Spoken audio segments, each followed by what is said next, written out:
Yan mga kabs. Yan po. Sino po yung karugtong na ating vlog kahapon. Sino po pong nag-aantay po yung ma-pick up. Galing pa pong pili. Ang oras po siya magbabiyahe. Nakasingil na motor lang daw po siya mga kabs. Kaya ko na po rito. Yes. Ito. Malayo pa kasi ang pagaling sa loob 300 meters pa po pagaling sa kalsada yung ating tinataniman. Dalawang sakot kalahati ito. Ito yung isang maliit lang po naman na sako. Maliit lang naman na sako. Dagdag lang naman po yan mga kabs. Marami naman tayo kapasubra. Kahit po nga ay kapadala tayo sa ano, may mga pasubra pa tayo kaunti. Kaya lang minsan nagsusubra din sa timbang. Bawasan din naman.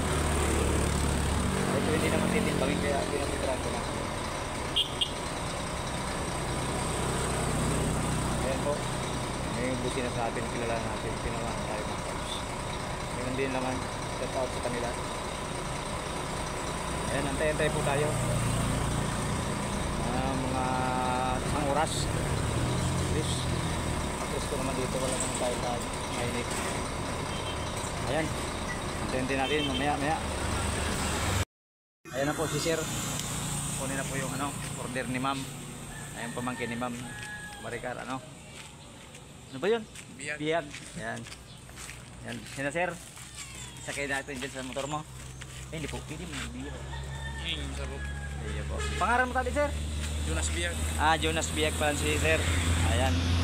Ayos rin namin yung Tamada. Ayan po, tapos na. Ayos na si sir. Ingat sir, pag biyahe po. Ayan, salamat din po. Yan na po ma'am, sir, pamangkin mo. Okay na po.